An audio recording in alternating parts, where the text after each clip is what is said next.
José Ricardo es, en el caso de Brecht, abogado de Tommy Galán, y bueno, en el plano político es secretario general de la Fuerza Nacional Progresista. Además, fue director de migración, de manera que hay muchas cosas que hablar con él. Ha sido un gran analista. Y diputado también. Sí, congresista, por eso. Que no me siento mal por eso. No, pero claro que no. Digo, en aquel tiempo, yo no sé. Saludos, José Ricardo, y gracias por aceptar. La última generación, ¿verdad? La de José Ricardo y Pelegrín. Sí.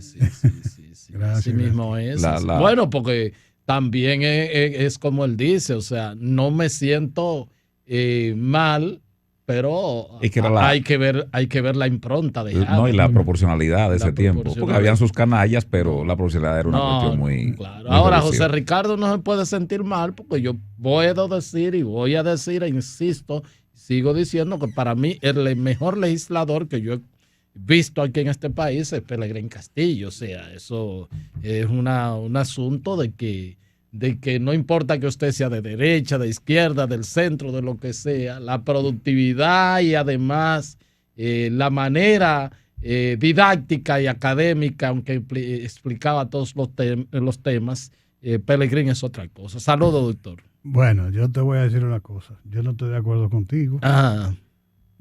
Yo quiero que la gente se borre la imagen de Pelegrín como el mejor legislador, porque podría ser el mejor presidente. Bueno, no, pero una cosa no entonces, quita la otra. Ya, yo he dicho, vamos a dejarlo como buen presidente, entonces yo lo relevo como diputado. Exacto. Entonces, ya eso de estar manteniendo a Pelegrín arrinconado. Yo he dicho que ha sido, no estoy diciendo, porque ya él pasó esa tarea y de hecho fue ministro por poco tiempo y lo hizo muy bien también. Sí. O sea que la demuestra. Un gran ministro, además. Sí, o sea que no, pero déjame hacer mi campañita, porque mira, aquí hay 200,000 candidatos a la presidencia. Y hay muchísimos partidos. Y nosotros somos el único partido con agenda en este país. Sí, y al único que no le hacen caso. Bueno, electoralmente al menos. Nadie sabe porque está cambiando cada vez más el asunto del electoral. José Ricardo, ¿qué? Doctor, antes de entrar en los temas políticos, migratorios, de todo esto, bueno, ya se está en la parte final, en el juicio de fondo, ya en los imputados, lo último que tienen que decirle a los jueces, a las juezas en este caso, que conocen dicho expediente. Dice el Ministerio Público que ha logrado demostrar la trazabilidad del dinero de soborno de Odebrecht, que lo ha podido documentar.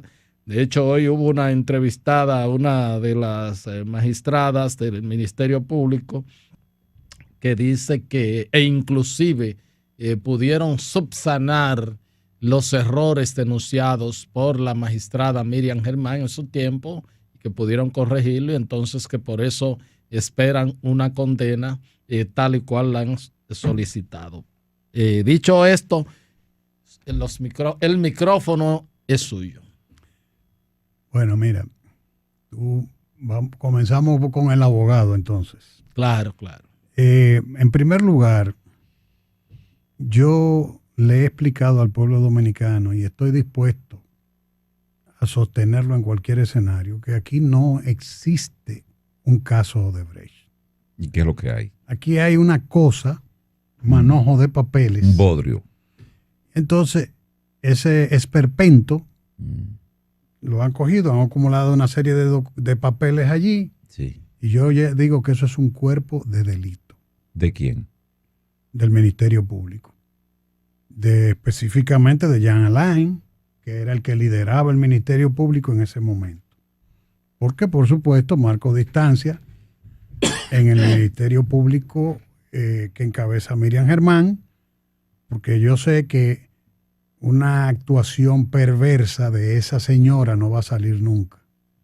Ahora, cuando usted crea y genera expectativas en torno a un expediente, diciendo que es el expediente mejor hecho que sea en la bolita del mundo, ese discurso había que oírlo, hablando de expertos entrenados por el FBI, faltó la NASA de tanta gente que habían envuelta. Entonces tú te llegas a un expediente que en la práctica lo único cierto que tiene es que Odebrecht reconoció haber sobornado en República Dominicana y usó la suma de $92 millones. ¿Eso es mucho o es poco, José Ricardo? Me parece muy poco para la verdadera corrupción que hubo en Odebrecht. Sí. Que puede ser de cientos de millones y probablemente no haya beneficiado a políticos. Quizá hubieron otros beneficiarios, pero el pueblo dominicano no va a saber. Hasta ahora mismo no sabemos lo que pasó, ni por qué Odebrecht cobró $700 millones después del escándalo. Tampoco lo vamos a saber. Porque hasta ahora el Ministerio Público no ha hecho una investigación que realmente llegue a esas conclusiones. Por ejemplo, en Perú, yo cito siempre el caso de Alan García. Uh-huh. Muy fácil.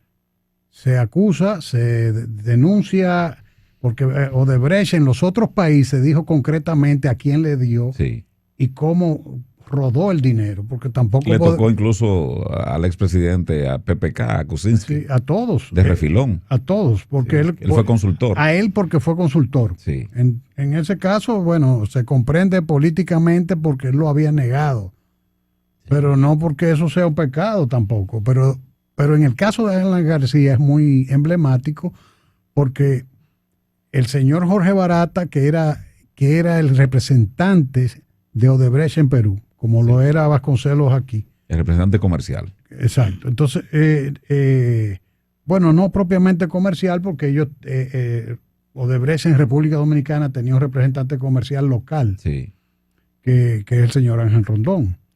Pero en Perú era, vamos a decir, el ejecutivo, vamos a decir, no sé si allá habría un representante comercial como tal. Entonces, ¿qué pasa?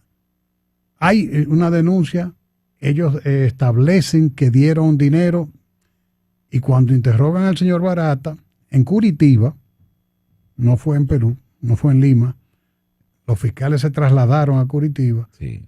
Entonces le preguntan. Un duro que se llama Domingo Antonio, muy duro. Y le muestran el sistema Drosys y ellos con los codinomes, como le dicen los brasileños, los seudónimos. Los codenames o seudónimos, le preguntaban quién es fulano. Y él les respondiendo uno por uno quiénes eran. Sí. Entonces en Perú. Se hizo la tarea. Y en Brasil. Pero se complementó con la investigación de los depósitos, porque no fue que le dieron a fulano. No, porque en justicia no basta. Porque eso es el pueblo. La lengua y los 20 dedos no sirven. Los amigos radioyentes y televidentes del imperio deben saber adquirir esta experiencia, se la doy para que comprendan qué es lo que pasa en el caso de Odebrecht de la República Dominicana. No se puede perder de vista que cuando una persona negocia. Bueno, pero déjame concluirte lo de Perú. Okay. Barata dice, ¿quién es este? Ese es el ministro de Transporte. ¿Y este quién es? El hijo del ministro de Transporte. ¿Y este es el ministro de la Presidencia. Allá le llaman secretario general, ¿verdad? De la Presidencia. Y el hijo del ministro. Entonces estaban involucrados 2 ministros y uno de sus hijos en cada caso. Entonces, cuando ya ellos tienen esta información concreta, le dan además la ruta de cómo el dinero iba desde Mailbank y una de las compañías offshore que usaba Odebrecht para ese tipo de cosas y cómo iban las transferencias y se hacían el camino, varias transferencias hasta que iban a parar a la trazabilidad. La trazabilidad del dinero. Entonces, ellos pudieron subsumir la imputación que hacía Odebrecht y pudieron corroborarla a través de las transferencias y el hecho de que el destino estaba en cuentas. Entonces, cuando ya tienen esa información, interrogan al ministro de Transporte y él le dice, bueno, sí, ok, ya, estaba cogido.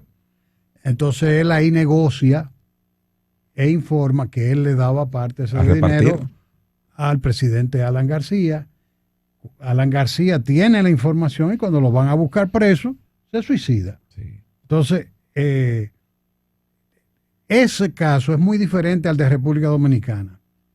Tú ves un ministerio público que tiene, en primer lugar, para mí, Odebrecht y el Ministerio Público en esa versión fatídica de Jan Alain, negociaron la impunidad de Odebrecht, la rehabilitación de Odebrecht y el ocultamiento de los verdaderos socios de Odebrecht en esas, no me refiero a ningún tipo de socios, sino a las personas que eventualmente pudieron estar involucradas en ese tipo de cosas. Eso fue lo que pasó aquí, porque ¿qué dio Odebrecht a cambio? Primero, se benefició en Estados Unidos, se benefició frente a Suiza, se benefició especialmente en Estados Unidos porque delató todo lo que tenía que delatar, usó esa delación para que no ser perseguida penalmente, pagó 2.600 millones de dólares como la multa más alta de la historia. Y eso se había ganado en el aeropuerto de Miami.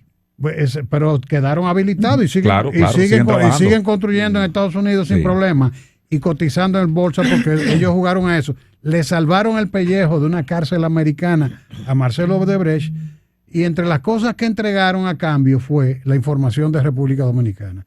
Pero cuando tú llegas a la República Dominicana, ¿qué entrega Odebrecht a cambio del acuerdo reformulado, como se le llama al acuerdo con la República Dominicana?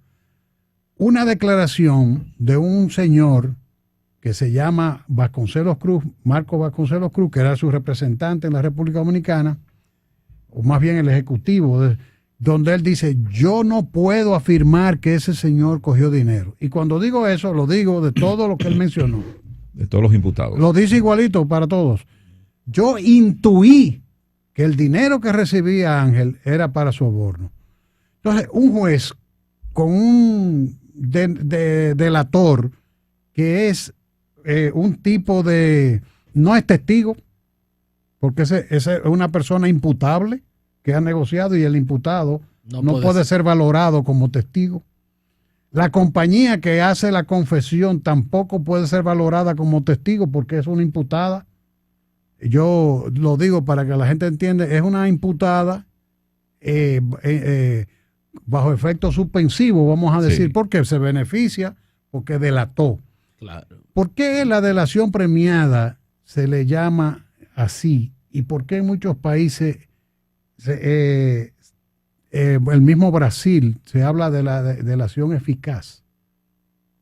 Porque el problema no es que tú digas, porque por salvar tu pellejo tú eres capaz de decir cualquier cosa y mencionar a cualquiera, y puede ser mentira. Y la autoridad no puede valerse de tu declaración en un caso donde tú tienes el interés de salvar tu pellejo para poder condenar a nadie. Si eso que dicen esas personas no es corroborado, como se hizo en Perú con las transferencias, documentos, con todo, entonces definitivamente tú no tienes nada. ¿Qué pasa aquí? Aquí definitivamente ese documento llegó a la República Dominicana. Llegó ilegalmente. Las juezas no se vieron precisadas a sacarlo del proceso. Lo sacaron porque no simplemente no sirve. El documento fue adquirido ilegalmente y nosotros tenemos un sistema legal donde tú no puedes presentar una prueba que ha sido ilegalmente adquirida. ¿Cómo fue el proceso de adquisición, José Ricardo? Entonces, bueno, ellos trajeron y depositaron ese asunto ahí.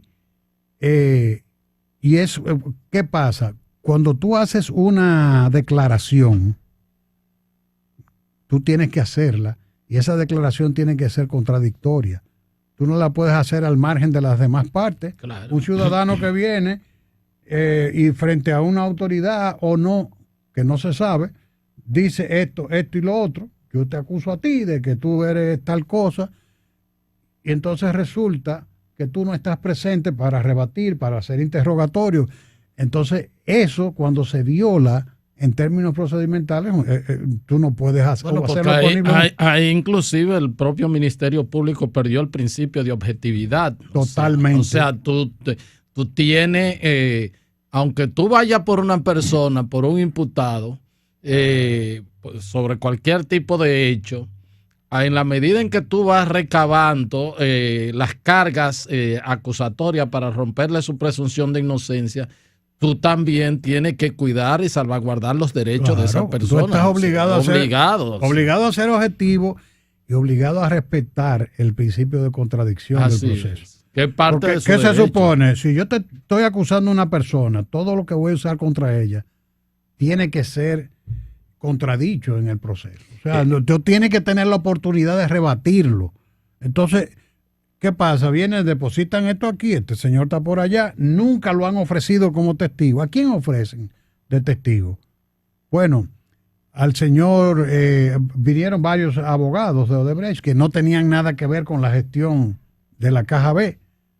Y vino especialmente un señor que es nada más y nada menos que la persona en la cual los organismos sociales de Odebrecht delegaron la representación de la compañía frente al Estado dominicano. Entonces, este señor, cuando viene a declarar, lo proponen como testigo. Parte interesada. Pero resulta que no es un testigo, porque tú eres testigo de lo que ves, de lo que tú palpas, de lo que tú escuchas, pero tú no puedes ser testigo de lo que dijo otro. Entonces, eso es lo que le llaman el testigo de oído o el testigo referencial. Y ese señor vino aquí a decir, bueno, conforme a las informaciones de los colaboradores, que son los delatores. En este caso, vamos a decir que el señor Vasconcelos Cruz, conforme a lo que dice la compañía, que fue todo cuanto él dijo, que aquí hubieron algunos colegas de ustedes muy contentos, los brasileños están acabando, dijeron de todo, imputaron. La realidad es que no dijeron nada, porque ese señor dijo, yo lo conté. Yo en mi oficina puse a auditar sus declaraciones y dijo 86 veces. Mal contado, porque no te puedo precisar que conforme a la declaración de la empresa y en mi condición de representante de la empresa, conforme a la declaración de la empresa y conforme a las declaraciones de los colaboradores, lo que dicen ellos es que tal cosa. Aparentemente ese no es un testigo. Aparentemente él se estaba cuidando más de cualquier demanda que lo que él estaba aportando al no proceso. Aportó nada. Entonces, cuando tú tienes un individuo que te repite eso 86 veces, mal contadas, porque yo le dije, miren, traten de que no se nos quede una, pero siempre al personal mío que me ayuda, digo, traten de que no nos quede una, pero va a ser difícil, porque cuando no era que él decía la empresa, pero lo contamos 86 veces. Entonces, una persona que declara de este modo, todos los maestros del derecho penal, las más connotadas firmas de la doctrina, la jurisprudencia comparada, la nacional, es un testigo de oído, un testigo referencial. José Ricardo, en tu caso de tu representado, que es el dirigente político Tommy Galán y ex senador, ¿cómo explicarnos? Todo el mundo sabe que él pertenece. En su momento, cuando habían corrientes en el PLD, ya hay una sola corriente y se lo lleva todo, pero él pertenecía y diríamos que era de la intimidad del presidente Medina. ¿Cómo él cae en ese expediente cuando todo el mundo se ha podido dar cuenta de que fue entra tú, sal tú, y entra tú, te quedas tú? Bueno, mira, yo no te sabría explicar. Tú no. Porque no te ha explicado. Realmente nosotros como defensa siempre nos hemos preguntado qué hace Tommy ahí. El tema es que habría que evaluar si eso tuvo algún nivel de peso político o no lo tuvo. Yo soy muy delicado en el tratamiento de ese tema porque ahí tendría que entrar en un plano de especulación. Y Tommy era y sigue siendo una persona vinculada al presidente Medina y está en el comité político del PLD, y entonces yo prefiero no especular al respecto, porque también aquí no solamente gravitó la cuestión política. El tema es que tú llegas a cabo de agua en este país.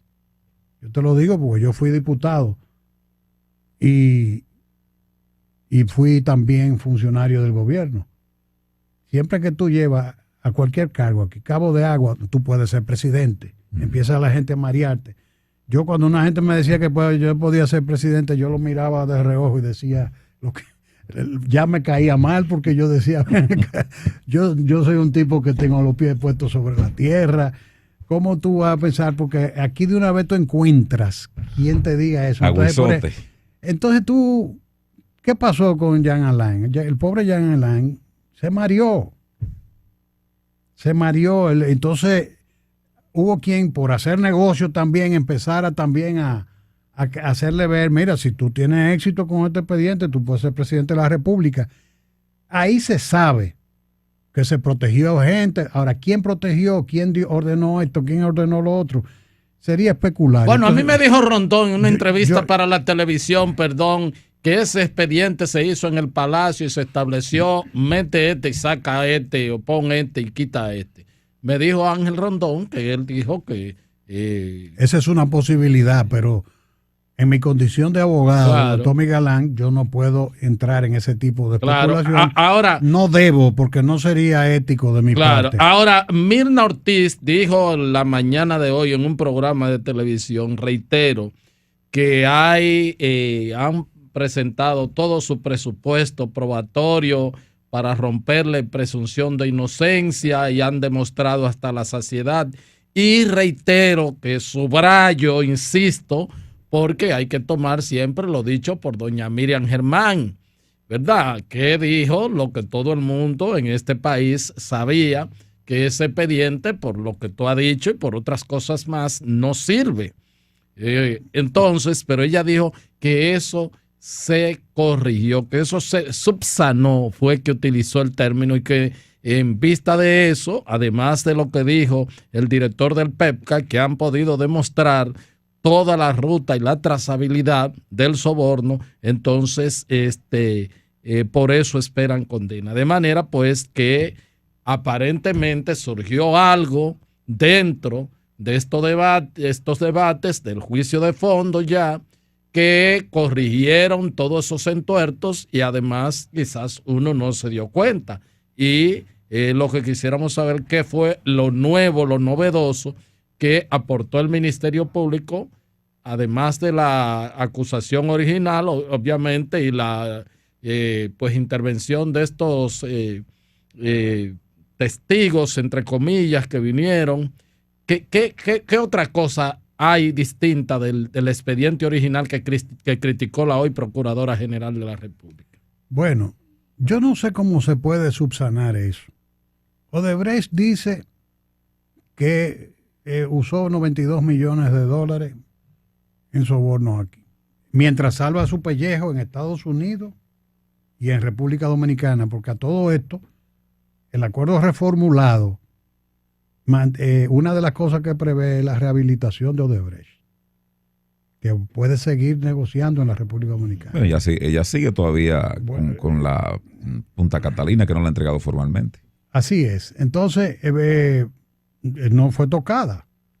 Entonces, yo no sé cómo pudo haberse subsanado si la propia magistrada Mirna Ortiz, nosotros citamos, y si ustedes quieren yo le puedo mandar copia del acta, donde ella, que hizo parte de las conclusiones del Ministerio Público, dice, bueno, y el dinero llegó a la República Dominicana. En primer lugar, no llegó el dinero que ellos dicen que dieron, porque tanto las autoridades bancarias de Brasil como las dominicanas dicen que aquí lo que llegaron fueron 79 millones.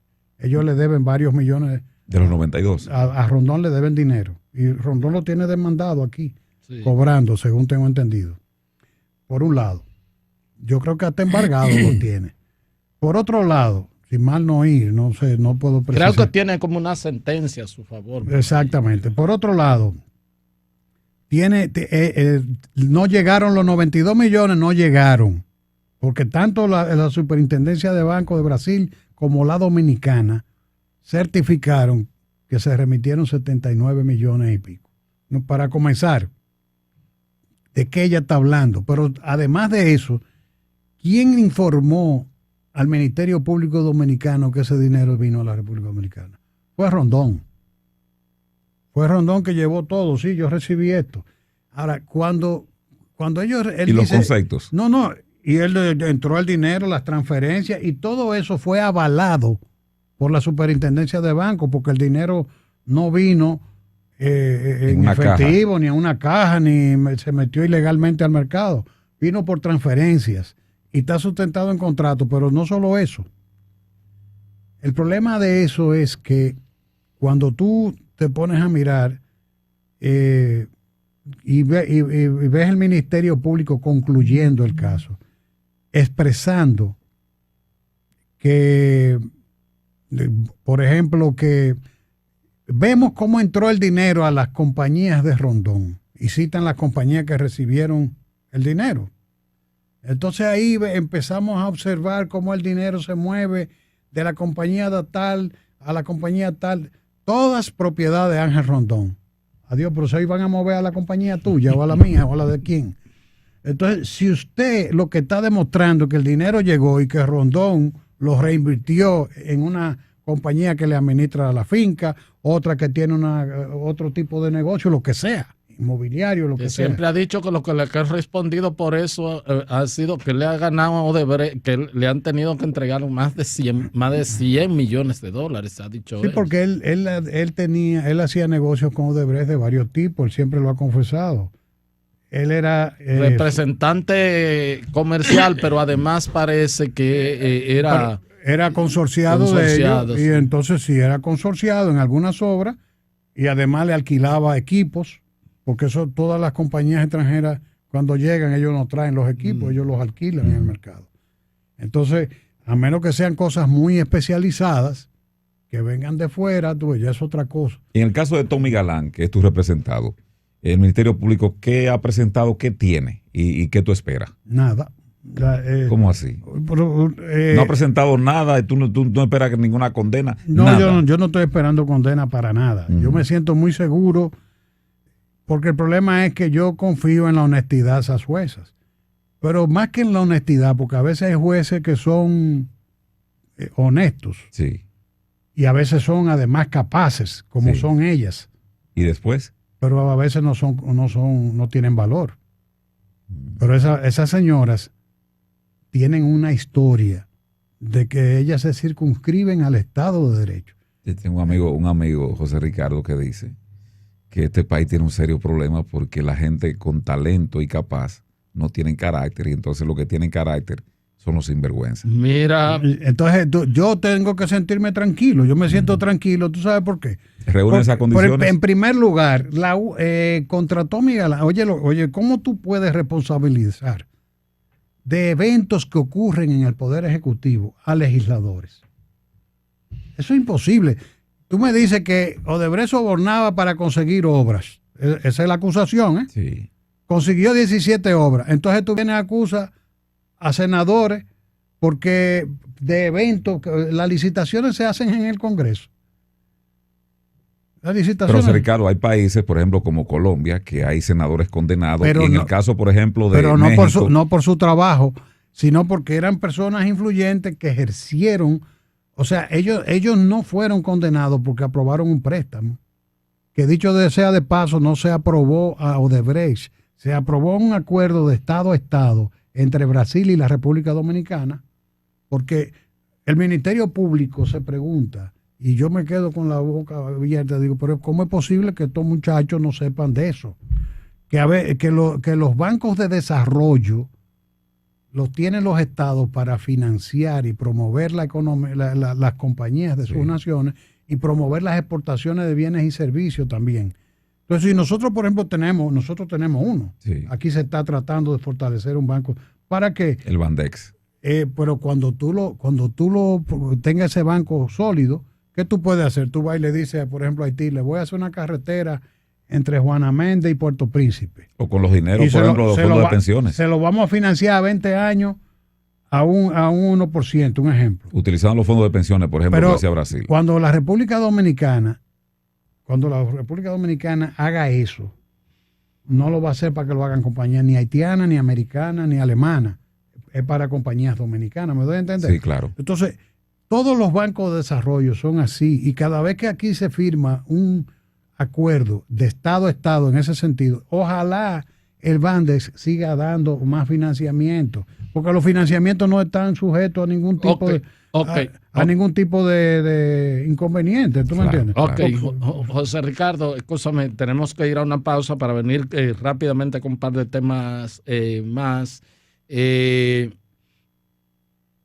Este fin de semana en el programa de Agenda dijo la magistrada Katia Miguelina Jiménez que el Ministerio Público utiliza la mediatización de casos importantes para su provecho y obviamente en detrimento de los derechos del imputado y hasta en perjuicio de los jueces, que si no fallan en torno a las expectativas que se siembran, son los malos. No es el caso de si, ponía el ejemplo de si el juez muerde, si el perro muerde al juez, sino si el juez muerde al perro.